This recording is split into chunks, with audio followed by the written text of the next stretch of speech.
The artistic evolution of One Piece. Let's check it out. Evolution of the biggest manga in the world. Before we begin, let me talk Let's see about Oda's Surfshark creation. VPN. With Surfshark VPN, you unlock 15 Oh no, million we're not to doing the no Surfshark sponsor. weekly, you know to get sound, and 3 Skip months. that. Eiichiro Oda started writing manga at 17 years old and ended up starting what would be his magnum at the age of 22. Considering his long-time dedication and attitude put towards the series, it's unbelievable that the run of One Piece spans many of its fans' lives, with its quality being upheld even to this day. In an old interview, Oda once said that One Piece causes him to get as little as 4 hours of sleep every day, 4 hours with of one sleep? day in a week having more time to catch Oda's up. a grinder. It's a massive problem with the existence of the modern manga industry, and I wish he could work less and sleep more, but it's also a shock to me that factoring in Oda's sleeping schedule still allows for him to have improved as much as he has. It's actually really impressive to see, even if I'm not really comfortable with how it came about. Obviously, he couldn't just get a by prodigy, without bro. from assistants, like every mangaka, but to get it out there right off the bat, we should hone in on the fact that Oda mainly sticks to drawing the main character models alone, with the background characters, grey tones, and scenery artwork being mainly drawn by his staff.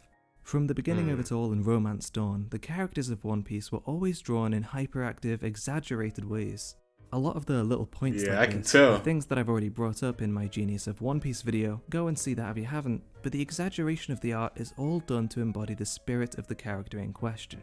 In the East Blue Saga, the first saga, we can see the simplicity of the anatomy, where not just Luffy, but every character looked as though they were made of rubber. The structure was carefree to reflect the young spirit of the characters, but also to compare the difference that a decade and a half can make. You can see this in the most expressive moments, where things almost took on a surreal quality by shifting far from character design to how reactions now really do stick to their character model in a faithful way while still getting to portray that spirit. I think a big part of this, and a big part of the evolution of One Piece, is the fact that the series is divided into 2 periods. Roughly one half of the manga is composed of the Straw Hats joining together as young, hopeful adventurers, and the other half is the manga being made up of slightly grown-up Straw Hats, and the culmination of each of their adventures, both together and separately. This is a time skip y'all talking about. A big part of this about. before and after can be seen in Oda's inspirations. Eiichiro Oda's favourite mangaka, for those who didn't know, is Akira Toriyama of the legendary The Dragon Ball. GOAT. It was a series that got 2 incredible animes adapting it both to represent the different periods in the main character Goku's life, with Dragon Ball being his developing years and Dragon Ball Z being his mature years. Both of these anime highlight the large gap between the timelines, and this separation may be due to how differently styled things become. It's the same as another mangaka who was also heavily inspired by Toriyama. Naruto by Masashi Kishimoto is a single manga that got adapted into 2 different shows, Naruto and Naruto Shippuden, to yet again separate this time span. It must have been a really important part of the series for both of these authors, both part of the same generation, because it plays a massive role in both of their series as well. With that in mind, it's actually more a point to look at Oda as an artist fueled by inspiration. Not just Dragon Ball and other manga, but anything and everything that simply inspires him. Why else would we even have such a manga untethered by reality, where one island can be perpetual Halloween and another be made entirely of cake? Inspiration is always a fun thing to talk about when bringing up artistic evolution, because my favourite sub-story in all of One Piece has to be the Ace novel, which details the life and off-screen adventures of Luffy's brother. It's got this incredible manga adaptation by Boichi of Dr. Stone, and it both suits the series perfectly and looks incredible all on its own. It reminds me of the time that Sugi Yoshida made a flashback chapter for Hisoka from Yoshihiro Togashi's Hunter x Hunter. But here, this is the full thing. Boichi presents 50 pages every half a year of just pure spectacle, tying into the lasting effect of inspiration. Oda's work has already carried on that torch of inspiration to another generation, and even where we're sat here in 2021, the progress from the artwork of the manga and of the volume covers comes across as really natural. The covers being one of the main pieces that Oda does entirely by himself. Whilst the energetic and fun-loving theme of the manga might paint a certain impression of Oda, I think it's almost an even crazier experience to go back in time and look at his artwork before he even began this series. In the early to mid 1990s, you can really see the inspiration that Toriyama had coming through, which also seemed to fuel a lot of early 90s anime and manga at the time. Yeah. Wanted, With God's Present for the Future, Ikkyoko, and Monsters. Outside of weekly serialization, it might seem unusual, but Oda has a style that seems to blend in really with reality. Hold on. Which decade had the best anime style? Y'all like 90s anime style? 2000s or 2010s? Bro, I love the 90s style, but I probably had to go like 2010s. These are just some pieces he's done over the years, and I think it's crazy to see just how skilled he is as an individual artist. I think it speaks to the spirit of the series as a whole that this grounding in reality almost shed itself entirely to make way for the creativity Oda would channel into the series.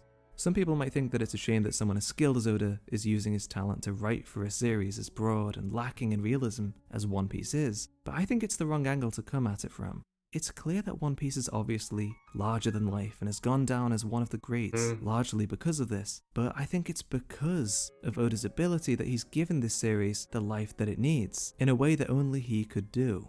Even the anime has gone through an evolution concurrent to the series. Starting on paper animation, the beginning of the series reflected that of the late 90s and early 2000s anime industry, with the first One Piece movie being animated on paint and cell for the dyeing method at that time.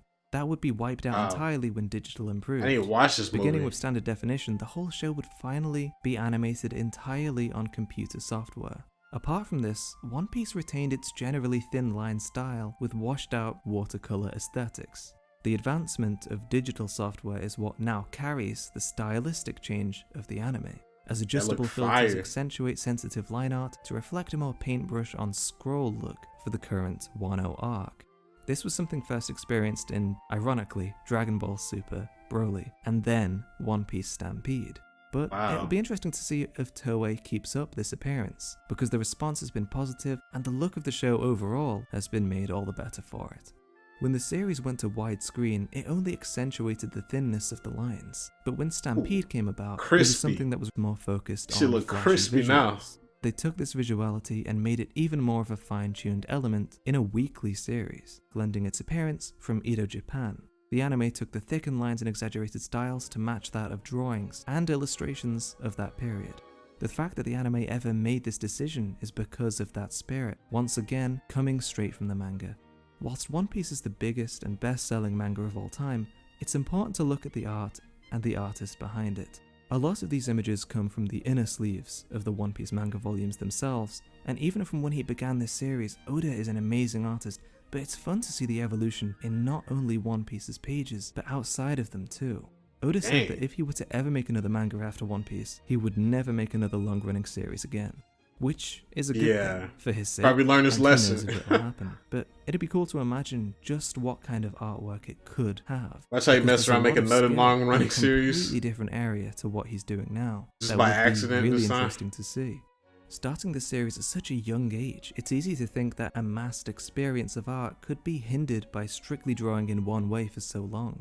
But in these sleeves, from volume 1 all the way to 100, you can see that he's never stopped, always improving his craft and drawing a wide range of creatures, clothes, you can see the inspiration, bro. It's a rare side of him to see or give attention to, and where One Piece has been given color walk books, I'd love to see more of these old and maybe even some newer artworks from Eiichiro Oda in different art books in the future.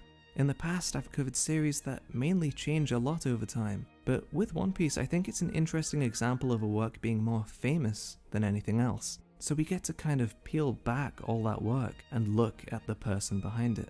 His art is amazing in series, in personal pieces, and it holds an evolution. Oda's the most creative person, one of the most creative people I've ever seen, bro.